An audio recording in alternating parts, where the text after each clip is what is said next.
Marie de la Chaume du Bois, un récit extrait des contes populaires lorrains, lecture par Christophe Tabard. Il était une fois une femme qui avait 2 filles. L'aînée servait dans une maison de la ville voisine. La plus jeune demeurait avec sa mère dans une chaumière isolée au milieu de la forêt. Un jour que cette dernière, qu'on appelait Marie de la Chaume du Bois, était seule, occupée à filer, elle entendit frapper à la porte. Elle ouvrit et vit entrer un beau jeune homme habillé en chasseur, qui la pria de lui donner à boire, lui disant qu'il était le roi du pays. Il fut si frappé de la beauté de la jeune fille que peu de jours après, il revint à la chaumière pour demander sa main. La mère, qui n'aimait que sa fille aînée, aurait bien voulu la faire épouser au roi. Elle n'osa pourtant pas s'opposer au mariage de la cadette, et les noces se firent en grande cérémonie. À quelque temps de là, le roi fut obligé de partir pour la guerre. Pendant son absence, la mère de la reine vint au château avec son autre fille. Celle-ci, qui enviait le bonheur de sa sœur et la haïssait mortellement, voulut profiter de l'occasion pour se venger. Elle se jeta un jour sur la reine, lui arracha d'abord les yeux, puis les dents, enfin lui coupa les mains et les pieds, et la fit porter dans une forêt où on l'abandonna. Comme elle ressemblait à sa sœur, elle se fit passer pour la reine. Cependant, la pauvre reine n'attendait plus que la mort. Tout à coup un vieillard se trouva près d'elle et lui dit « Madame, qui donc vous a abandonnée dans cette forêt ?»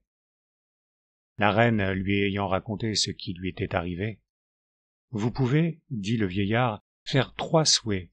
Ils vous seront accordés. »« Ah, répondit la reine, je voudrais bien ravoir mes yeux, mes dents, mes mains, et, s'il m'était permis de faire un souhait de plus, mes pieds aussi. » Le vieillard dit à un petit garçon qui était avec lui, « Prends ce rouet d'or et va le vendre au château pour 2 yeux. » Le petit garçon prit le rouet et s'en alla crier devant le château. « Au tour à filer! Qui veut acheter mon tour à filet ?» La fausse reine sortit au bruit et dit au petit garçon, « Combien vends-tu ton rouet ?»« Je le vends pour 2 yeux. » Elle s'en alla demander conseil à sa mère.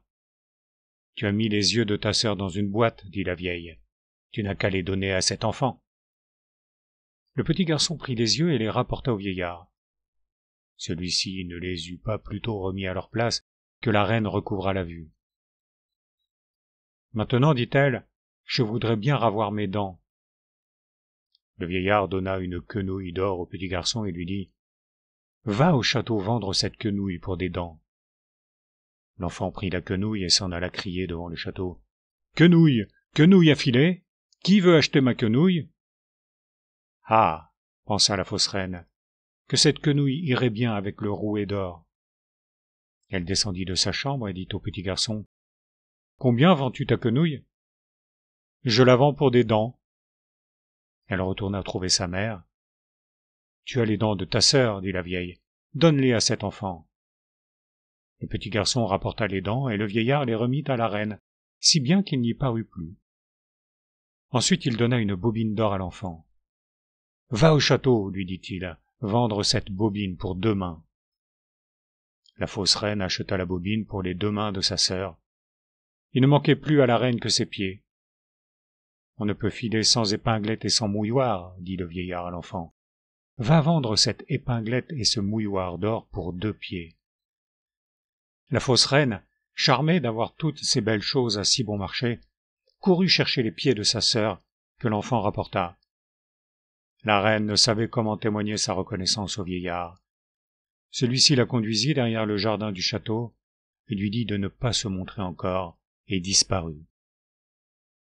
Ce jour-là même, le roi revint de la guerre. En voyant la fausse reine, il crut que c'était sa femme. Il la trouva changée, mais il supposa que c'était parce qu'elle avait eu du chagrin d'être restée longtemps sans le voir. Elle lui montra le rouet d'or, la quenouille et tout ce qu'elle avait acheté. Puis ils descendirent ensemble au jardin. Tout à coup, on entendit frapper à la porte. C'était le vieux mendiant.